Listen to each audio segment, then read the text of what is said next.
Casinos are designed so the house always wins. Every rule, every card, every camera is meant to protect that edge. But one man didn't break the rules. He didn't cheat. He didn't steal.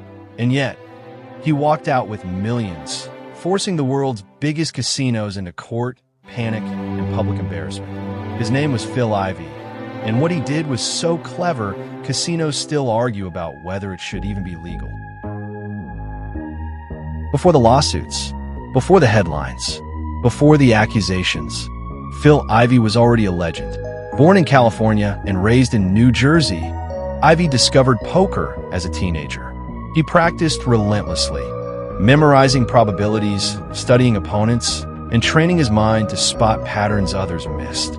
By his early 20s, Phil Ivey wasn't just good. He was terrifyingly good. He dominated high-stakes poker rooms, won multiple World Series of poker bracelets, played games where single hands were worth more than most people earn in a lifetime. To poker players, Phil Ivey wasn't a gambler. He was a mathematician with instincts, a man who could see edges where others saw chaos. And eventually, he brought that same mindset into casinos. Baccarat is one of the simplest casino games. You don't make strategic decisions. You don't bluff. You don't influence the cards. You simply bet on outcomes, player, banker, or tie. Because of this simplicity, casinos considered baccarat safe. Low skill, low risk to the house. That assumption would cost them tens of millions. Phil Ivey didn't try to change the game. He tried to understand it. Most casino players look at cards as symbols. Phil Ivey looked at them as physical objects. In 2012, while playing high-stakes baccarat, Ivey noticed something subtle. Certain decks of cards, specifically Jimico cards, had tiny manufacturing inconsistencies. The patterns on the backs weren't perfectly symmetrical. To most people, it meant nothing. To Phil Ivey, it was information. And in gambling, information is power. The technique Ivey used is called edge sorting. It works like this. Some cards have slight differences on their edges due to factory errors. If you can identify those differences, you can tell whether a card is high or low before it's flipped. But here's the key. Phil Ivey didn't touch the cards. He didn't mark them. He didn't bend them. He didn't switch decks. Instead, he asked the casino for specific conditions. A particular brand of cards. A specific dealer. Automatic shufflers turned off. Cards rotated in certain ways for superstition. Casinos agreed.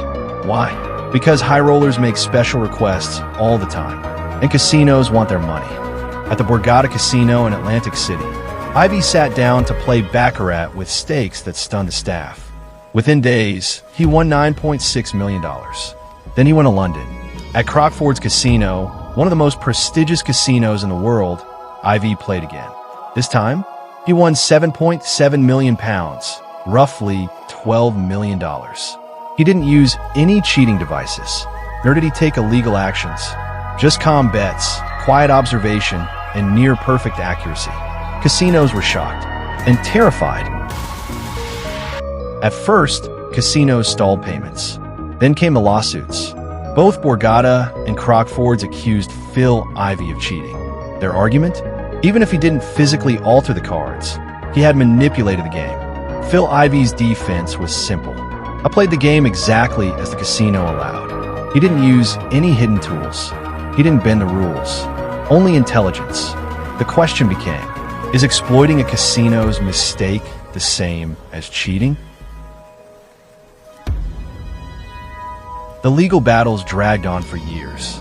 Judges examined casino regulations, gambling law definitions, and whether honest play includes not using your brain too well. In the UK, the court ruled against Phil Ivey, saying edge sorting violated the spirit of the game. In the US, Borgata sued not only Ivey, but also his winnings partner. Eventually, Ivey was ordered to repay millions, not because he cheated traditionally, but because the court decided casinos must be protected from being outsmarted. This wasn't about greed. Phil Ivey already had money. This was about control, precision, and intellectual dominance. Good evening.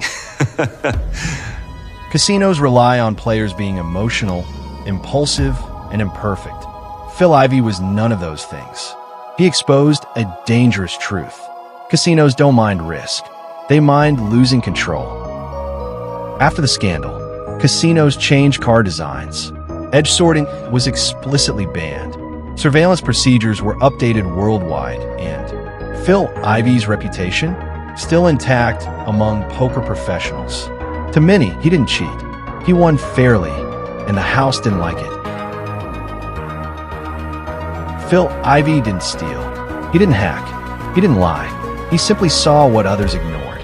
So the question remains, if the casino gives you every tool, and you use them perfectly, is that a crime or brilliance?